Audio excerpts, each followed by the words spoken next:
아멘. 우리 시간 함께 말씀 앞에 서 있습니다. 우리의 가슴에 손을 얹고서 우리의 신앙을 함께 고백하며 나아가시겠습니다. 나는 계시의 말씀인 성경이 하나님께로부터 우리 시대에 나에게 주신 생명의 말씀임을 믿으며 말씀대로 살 것을 고백합니다. 주여 이제 말씀하옵소서. 주의 종이 듣겠나이다.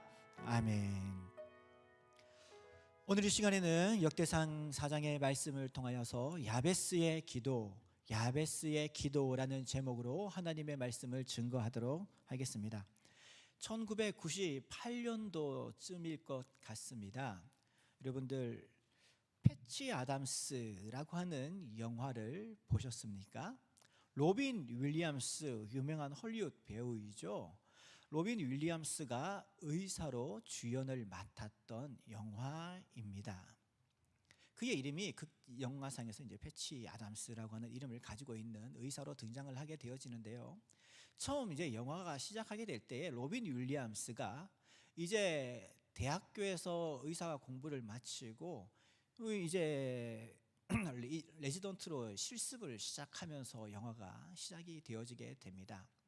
많은 선후배 동료들과 함께 병원에서 그 교수님이죠. 교수님 따라서 회진을 따라 돌면서 이제 병원 생활을 시작을 하게 되어지는데요.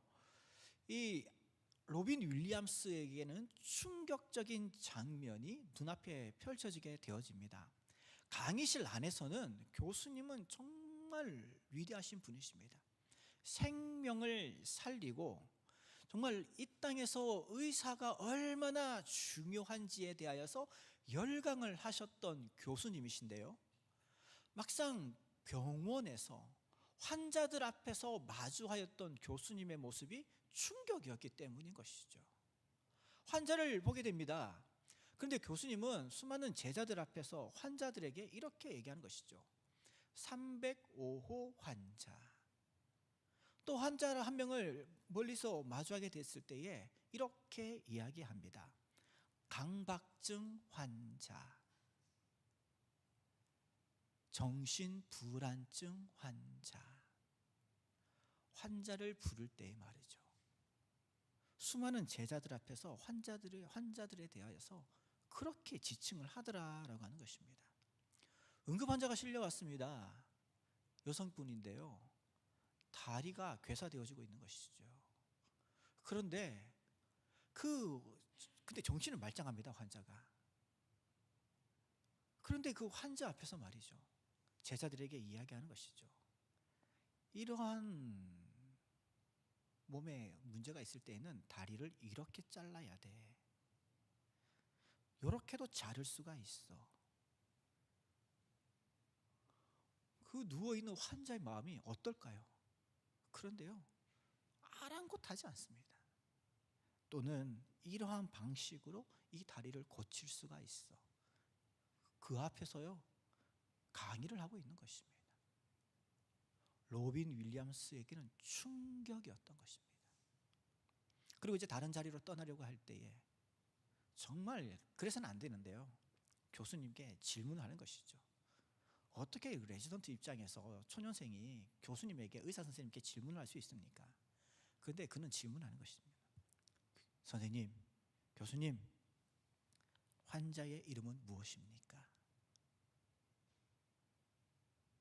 모두들 어이없어 하는 것이죠. 저 녀석이 정신이 나갔나? 교수님 앞에서, 선생님 앞에서 뭐 하는 행동인가? 질타했습니다. 그런데 교수님은 별 대수롭지 않게 이름은 이거야. 그러면서 바로 다른 자리로 떠나버리는 것이죠. 로빈 윌리엄스는 모두가 다 떠나간 그 자리에 절망감 가운데 빠져있는 그 여인을 향하여서 그녀의 이름을 불러주면서 이야기하는 것입니다. 제가 최선을 다해서 당신을 고치도록 하겠습니다. 힘내세요.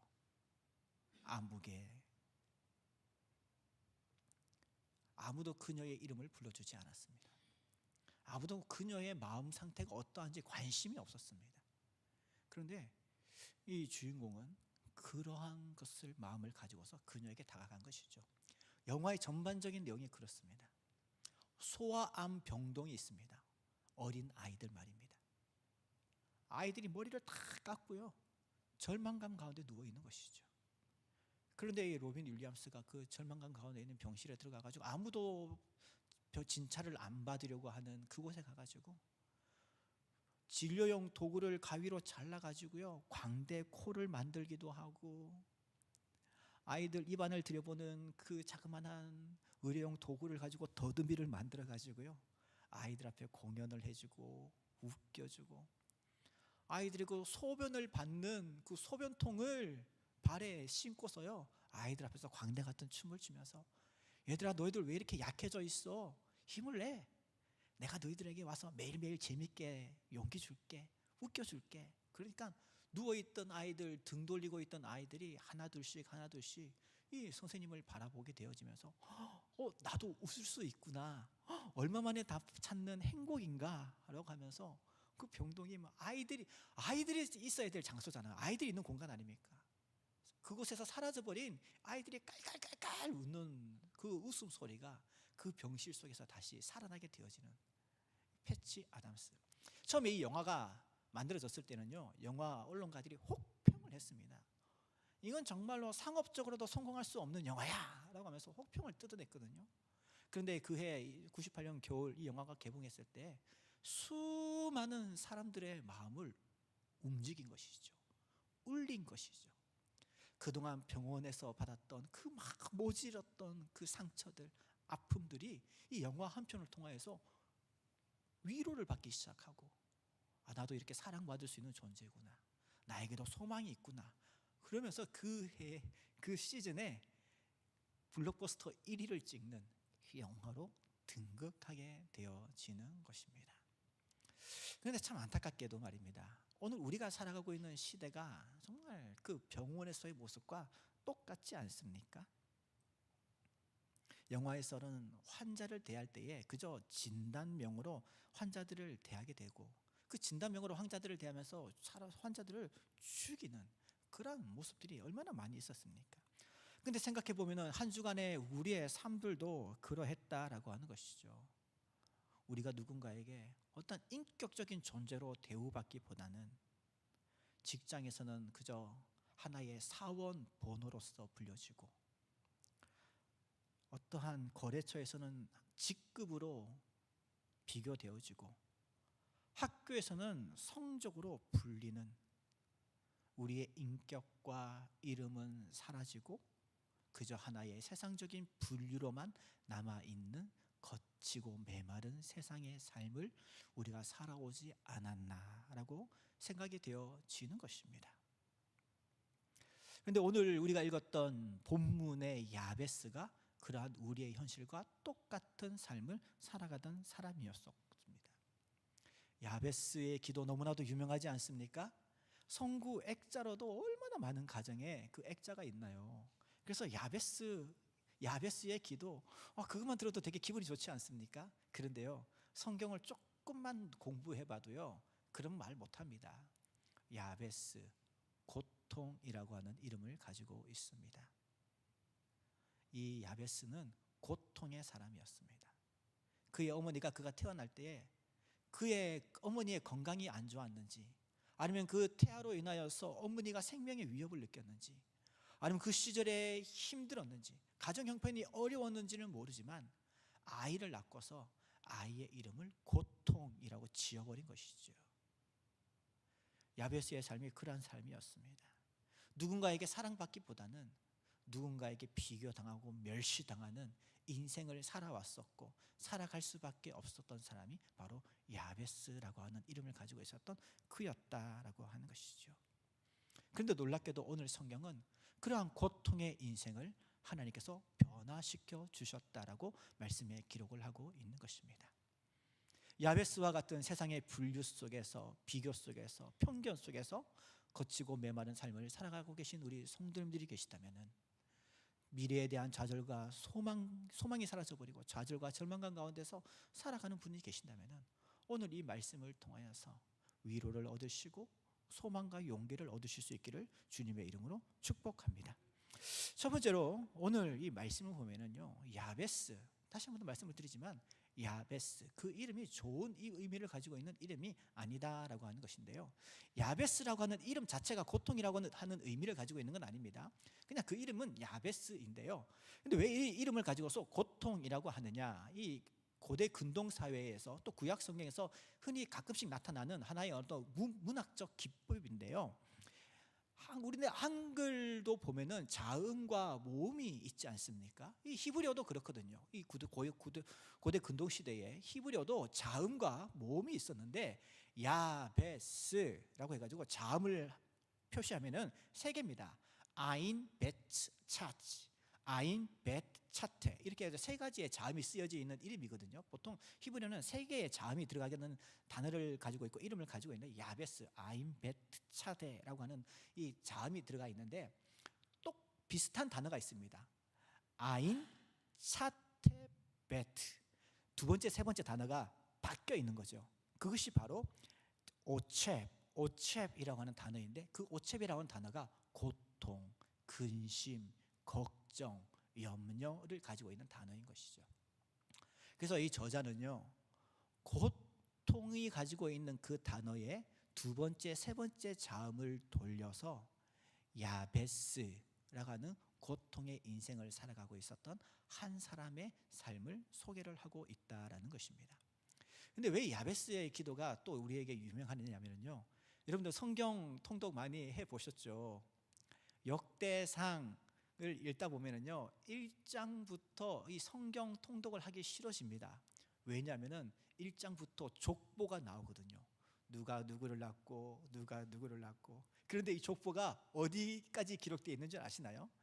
역대상 1장, 역대상 2장, 3장, 4장, 5장, 6장, 7장, 8장, 9장까지 족보만 줄줄줄줄줄줄줄 쓰여져 있는 것이 바로 역대상입니다. 역대상. 그래서 많은 분들이요, 성경 통독하려고 하다가 역대상에서 성경을 덮어버리고 내년에 다시 성경을 읽어야 되겠다라는 이런 시험과 근심이 오는 장이 바로 이 역대상 부분이거든요. 그런데 그 한 중앙에 야베스의 기도라고 하는 짧은 두 절이 들어있는데, 이 두 절이 되게 보석과 같이 박혀 있는 것이죠. 우리의 인생이 그렇지 않습니까? 누가 누구를 낳고 누구를 누가 낳고, 지치고 피곤한 월요일이 화요일을 낳고, 지쳐있는 나의 화요일이 피곤한 수요일을 낳고, 무너져 버릴 것 같은 날들이 목요일을 낳고 금요일을 낳고, 사라지지 않는 업무와 부담감이 금요일을 낳고 주말까지 덮치는 우리의 인생이 어쩌면 역대상과 같은 인생을 살아가고 있는, 그런 한 주간을 살아가고 있는 우리의 모습과 똑 닮아 있는 것이고, 야베스와 같은 이름과 같은 고통과 괴로움의 삶이 우리의 삶이다라고 하는 것입니다. 시작부터 부정적이고 미래가 없는 안타까운 인생인 것이죠. 그런데요, 오늘 우리가 읽었던 역대상 9절에서는 이렇게 시작을 하고 있다는 것이죠. 야베스는 그의 형제보다 귀중한 자라.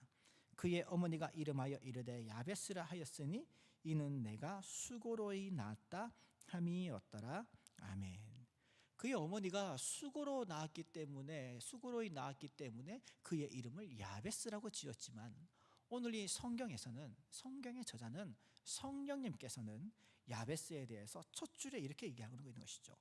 그의 형제보다 귀중한 자로다. 그의 형제보다 귀중한 자로다. 니크바드라고 하는 단어입니다. 흠이 없는, 무게 있는 영광스러운 존재다라고 하는 것이죠. 사랑하는 비전왕성교회 성도님 여러분, 여러분들의 현실이, 여러분들의 인생이 세상 사람들의 눈에는 정말 야베스와 같고, 정말 어떻게 보면은 그 패치 아담스에서 나오는 누군가 세상에서의 분류 속에서의 한 부분인 것처럼 느껴지는 인생을 우리가 살아가고 있는지는 모르겠습니다. 직장에서도, 가정에서도, 주변 형제 자매들과 사람들과의 관계 속에서도 말이죠.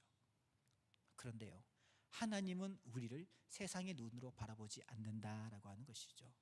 하나님께서는 그 어느 누구보다도 우리를 귀중하고 존귀하게 여기시고 인정하시는 분이 하나님이시다라고 하는 것을 바로 이 야베스를 통해서 우리가 발견하게 되어집니다.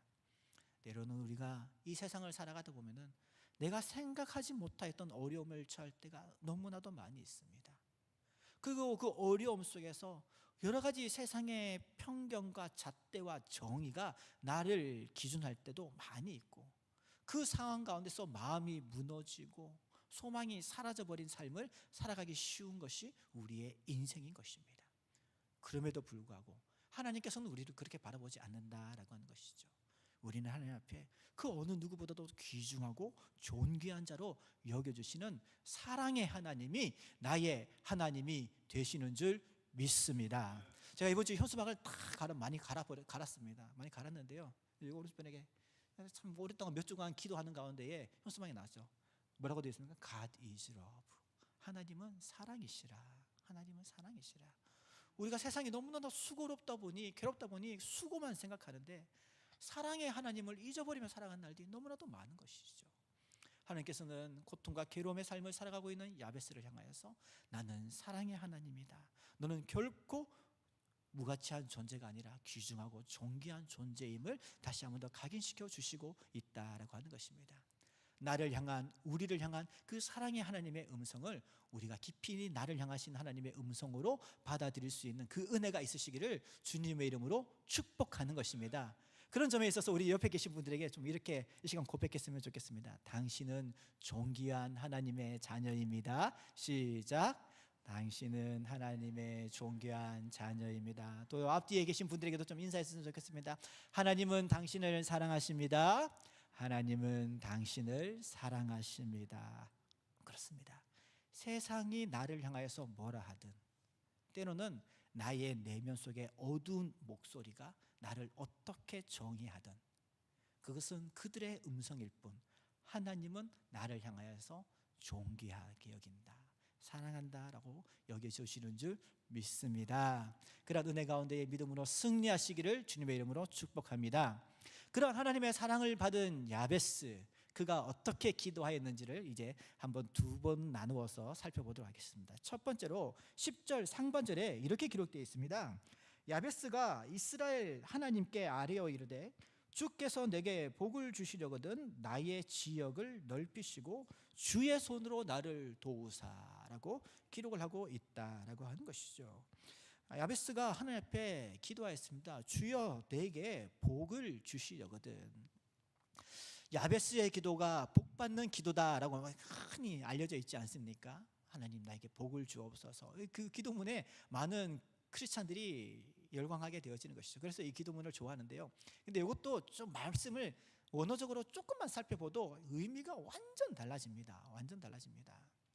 야베스가 하나님께 구한 복이라고 하는 단어가 바라크라고 하는 단어인데, 이 단어가 언제 쓰여지느냐, 하나님께서 복을 주시되 누구에게 주시냐? 언약 백성들에게.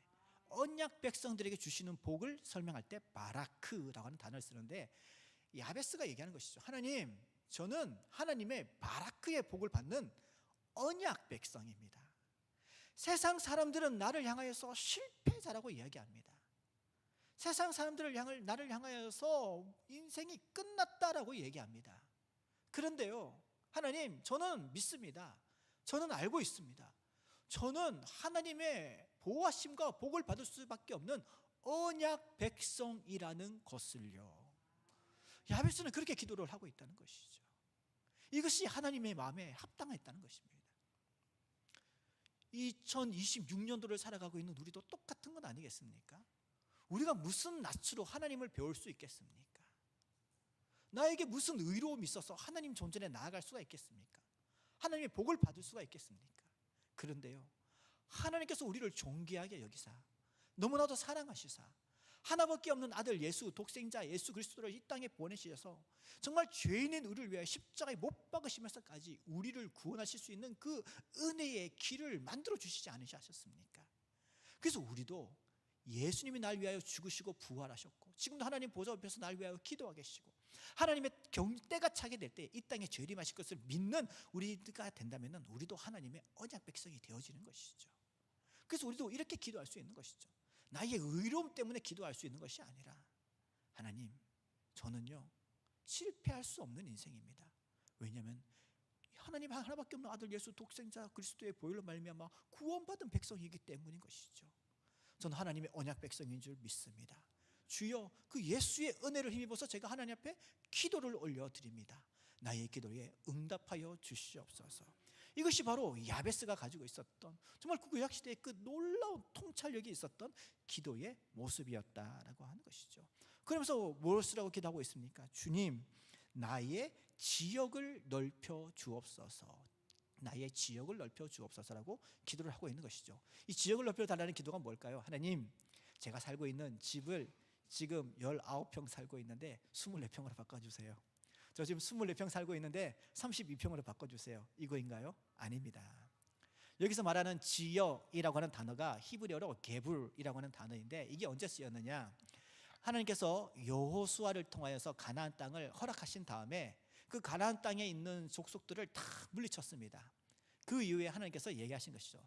내가 모세 때부터 통하여서 너희들에게 이야기하였던 나의 계불, 너희들 각 지파에게 허락되어진 지역이 있다, 영역이 있다, 땅이 있다. 이제 그곳으로 들어가 살아라 라고 할 때 사용되어진 단어가 여기서 사용되어진 지역, 계불이라고 하는 단어이거든요.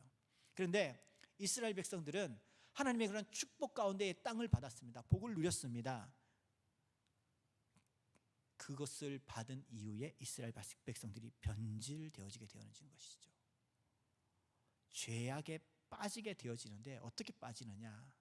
그 지역에 살고 있던 가나안 족속들이 섬기던 신을 섬기기 시작하는 것이죠. 하나님의 손을 붙들어야 되는데 우상들을 붙들기 시작합니다. 그곳 가운데에 타락한 음란한 문화를 사랑하기 시작합니다. 그러면서 하나님 앞에 죄를 짓게 되어지고, 그 죄악 가운데에 하나님께서 그들에게 처음 주셨던 그 계불, 영역, 지역, 그 땅들을 잃어버리고 시작하는 것이죠. 야베스 시대에 와서는 그 하나님께서 처음 주셨던 그 영역들, 지경들이 사라져버리게 된 것입니다. 야베스의 기도는 그것인 것이죠. 하나님, 하나님께서 처음 주셨던 그 땅들과 영토가 다시 회복되어지기를 원합니다. 회복되어지기를 원합니다. 더 큰 걸 주세요 이렇게 기도한 게 아니고요, 우리의 죄악으로 말미암아, 우리의 교만함으로 말미암아, 우리의 연약함과 무지함으로 말미암아 무너져버리고 사라져버리고 빼앗겨버렸던 이 영역들이 다시 회복되어지기를 원합니다 라면서 기도를 하고 있는 것이죠. 그렇게 기도를 하면서 뭐라고 합니까? 주의 손으로 나를 도와주옵소서라고 기도하는 것이죠. 주의 손으로 말이죠. 주님께서 우리 백성들이 애굽에 종살이하고 있을 때에 주의 손이 그곳 가운데에 나타나시게 되니까 애굽 군대가 쫓아올 때에 주의 손이 그 땅 가운데에 불기둥을 만들어 버리고, 애굽 군대가 철병 문기로 가지고서 쫓아오게 될 때에 홍해 바다로 앞길이 막혀버렸으나 주의 손이 그 바다를 치시니 바다가 갈라지고 마른 땅을 건너갈 수 있었던 것 같이, 주님의 그 구원의 손, 은혜의 손, 보호하심의 손을 다시 내밀어 주시고 우리가 그 손을 다시 붙잡을 수 있도록 은혜를 베풀어 주시옵소서. 우리의 선조들은 하나님께서 구원의 손을 베풀어 주셨지만 약속의 땅을 받고서는 하나님의 손을 놓아버리고 우상들의 손을 붙잡고 재물의 손을 붙잡고 주변 강대국들의 손을 붙잡으로 말미암아 우리의 모든 것들, 하나님께서 주셨던 모든 것들을 우리가 다 잃어버렸습니다. 우리의 교만함과 우리의 욕심으로 말미암아 다 잃어버렸습니다. 그러나 이제 우리가 그 손들을 다시 놓고, 내가 주인 삼았던 것들을 내려놓고 다시 주의 손을 붙잡기를 원합니다. 주의 손으로 나를 도와주시옵소서. 야베스가 이렇게 기도를 하였다라고 하는 것이죠. 사랑하는 비전 한성교회 성도님 여러분, 하나님께서 여러분들에게 베풀어 주셨던 계불 영역들이 있죠. 건강의 영역, 가정의 영역, 직장, 관계, 가족 관계, 회사, 미래, 얼마나 많은 것들이 하나님의 은혜 가운데 우리 가운데에 주어졌습니까? 그런 모든 사항들 가운데서 때로는 하나님께서 우리에게 더 그 믿음을 주시기 위하여서 시험을 주실 때가 있지만, 또한 많은 경우들은 나의 죄악으로 말미암아, 나의 교만함으로 말미암아 잃어버리는 것들이 너무나도 많이 있죠. 나의 방탕함으로, 나의 욕심으로 말미암아 잃어버리는 것이죠. 하나님의 손을 붙들어야 되는데, 여호와의 손을 붙들어야 되는데 그 손을 놓아버리고 세상과 벗하고 세상에서 그냥 즐겁게 살아가다가 잃어버리는 것이죠. 그럼에도 불구하고 하나님께서는 우리에게 얘기하시는 것이죠. 나는 그럼에도 불구하고 너를 귀중하고 존귀하게 여긴다. 야베스는 그 언약을 붙들고 하나님께 기도하는 것입니다. 주님, 주의 손을 내가 다시 붙잡길 원합니다. 붙들길 원합니다. 나의 잃어버렸던, 침탈당한 것, 침범당한 것, 무너져 내린 것들을 주여 다시 회복시켜 주시옵소서. 이 기도 속에서, 그의 신앙 속에서 우리가 소망을 얻을 수가 있는 것이고 도전을 받게 되어지는 것이죠. 사랑하는 비전한 성교 성도님 여러분, 여러분들은 무엇을 얻었습니까? 또한 동시에 무엇을 잃어버렸습니까? 지금 여러분들의 손에는 무엇이 붙들려 있고 무엇을 붙잡고 의지하며 살아가고 계십니까?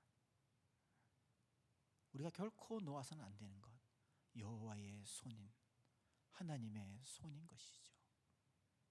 혹이라도 여러분들 가운데 그 주의 손을 놓아버린 분들이 계시다면 오늘 이 시간부터 다시 그 손을 붙드시고 여러분들의 그 잃어버린 그 영역들을 다시 회복하실 수 있는 은혜가 있으시기를 주님의 이름으로 축복합니다. 마지막 세 번째로 오늘 말씀을 통하여서 우리가 살펴보게 되어지는 마지막 야베스의 기도와 결과를 살펴보도록 하겠습니다. 10절 중반부터 하반절에 또 이렇게 기록되어 있죠.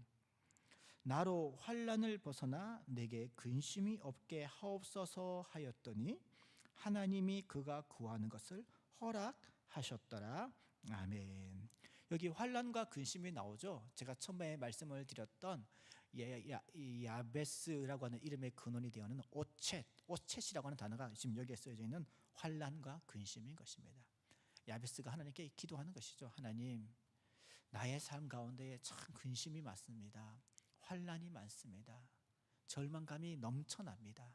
주님, 그런데 이 뒤바뀌어 버린 이 자음 법칙과 같이 나의 인생을 다시 한번 더 주님 돌려버려 주십시오. 인간의 능력과 인간의 지혜로는 불가능하지만 나의 하나님께서는 이 모든 것들이 가능한 능력의 하나님이신 줄 믿사오니 나를 이 환난과 근심에서 벗어날 수 있도록 주여 나를 도와주시옵소서라는 것이 야베스의 마지막 기도가 되어지는 것입니다. 근데 여기에 더 놀라운 사실이 있는 것은요, 야베스의 기도는 결국 그거인 것이죠. 하나님, 나의 인생이 누군가에게 고통이 되어지는 인생이 되는 것이 아니라 나의 삶, 나의 기쁨이 모든 사람들에게, 내가 만나는 이들에게 위로가 되어지고 소망이 되어지고 저들이 다시 한번 더 살아갈 수 있는 용기를 줄 수 있는 그러한 삶이 되어지게 하여 주옵소서라고 하는 기도인데요, 이 기도가 구약시대 때에는 야베스의 기도가 있었다면 신약시대에는 이와 똑같은 의미를 가지고 있는 또 하나의 기도가 등장한다는 것입니다. 그것은 바로 이 기도인 것이죠. 우리를 시험에 들게 하지 마옵시고 다만 악에서 구하옵소서. 주님이 가르쳐 주신 기도문인 것이죠. 야베스, 그는요 다윗이 하지 못하였던, 솔로몬도 감히 하지 못하였던 구약시대의 주기도문적 영성을 가지고서 살아가던 사람이었던 것을 발견하게 되어지는 것입니다. 하나님, 나를 시험에 들지 않게 하시고 다만 악에서 구하여 주시옵소서. 이렇게 기도하며 나아갔을 때에 하나님께서 그 기도 가운데에 어떻게 하셨습니까? 마지막에 보면 이렇게 기록되어 있죠. 하나님이 그가 구하는 것을 허락하셨더라. 아멘. 저는 이 부분에 대해서 이렇게 고백하고 싶습니다. 하나님이 성은이가 구하는 것을 허락하셨더라. 우리 여러분들 각자 개인의 이름을 넣어서 한번 이렇게 고백했으면 좋겠습니다. 자신의 이름을 넣어서 하나님이 아무개가 구하는 것을 허락하셨다를 함께 고백하겠습니다. 시작. 하나님이 성은이가 구하는 것을 허락하셨더라. 아멘. 하나님께서 여러분들의 그 모든 지경을, 지역을, 영역을 다시 회복시켜 주시기를 저도 기도하겠습니다. 그것이 바로 우리를 존귀하게 여기시는 하나님의 마음이신 것이죠. 여러분들 무엇을 잃어버리셨습니까? 여러분들의 흘리는 눈물 주님께서도 똑같이 흘리고 계십니다. 세상 사람들은 관심도 없습니다. 그런데 주님은 똑같이 눈물을 흘리십니다. 그리고 주의 이름으로 기도하는 그 백성들을 향하여서 하나님께서는 그가 구하는 것을 허락하시는 하나님이심을 오늘 말씀을 통해서 우리에게 소개하고 있는 것이죠. 그래서 우리에게 소망이 있는 것 아니겠습니까? 말씀을 마무리하겠습니다. 사랑하는 성도 여러분, 야베스의 기도는요, 한 사람의 영웅담이 아닙니다. 또한 이렇게 기도하면 복 받는다는 비결을 알려주는 주문도 아닙니다. 야베스의 기도는 고통의 이름을 가진 한 언약 백성이 자기의 환경을 넘어 하나님의 영광 앞에 나아간 거룩한 발걸음을 기록하고 있는 것입니다. 그런데 오늘 우리가 이 본문 앞에서 반드시 기억해야 할 부분이 있습니다. 기억해야 할 한 분이 있는 것이죠. 야베스보다도 더 깊은 고통의 이름을 지신 분, 바로 예수 그리스도이신 것이죠. 이사야서 53장에도 주님이 대해서 소개하기를 간고를 많이 겪었고 질고를 짊어지고 아는 분이라고 말씀하고 있지 않습니까? 그 간고, 질고가 히브리어로 야츠, 오쳄, 야베스라고 하는 이름이 가지고 있는 의미인 것이죠. 우리 주님께서 고통의 이름을 자기의 것으로 삼으시고 우리의 고통을 자기의 것으로 짊어지시고 대신 십자가를 지신 것이죠. 그리고 우리는 예수 그리스도로 말미암아 예수님 안에서 참된 존귀함과 귀중함과 아름다운 인정을 받을 수 있는 자로 불릴 수 있게 된 것입니다. 야베스의 기도가 진짜 응답된 이유는 야베스가 간절히 피땀 흘리면서 기도했었기 때문에, 그의 영성이 뛰어났기 때문에 아닙니다. 그의 기도를 들으시는 하나님의 신실하심 때문에 그의 기도가 응답된 것이고, 그 신실하심이 그리스도 안에서 오늘 이 시대를 살아가는 우리에게 동일하게 나타나기 때문에 우리에게도 소망이 있는 줄 믿습니다. 이제 이 한 주간 우리는 야베스의 이름과 같은 무거운 무게에 짓눌려 다시 살아갈 수밖에 없을 것입니다. 그러나 환경을 탓하지 마십시오. 동시에 그 환경에 눌리지도 마십시오. 야베스와 같이 주의 손을 붙드시고 환난에서 벗어나는 정도가 아니라 거룩하고 멋진 삶을 살아가실 수 있는 우리 모든 성도님들 되시기를 주님의 이름으로 축복하는 것입니다. 더 이상 여러분들의 인생이 고통의 인생이 되어지는 것이 아니라 하나님의 그 놀라우신 손길 가운데에 복된 인생으로 변화되어질 수 있는 귀하고 아름다운 한 주간의 삶을 살아가실 수 있기를 주님의 이름으로 축복합니다. 말씀을 함께 말씀을 생각하시면서 기도하며 나아가실 때에 우리 함께 기도합시다. 하나님, 나의 인생 가운데 고통이 너무나도 많이 있습니다. 괴로움이 너무나도 많이 있습니다.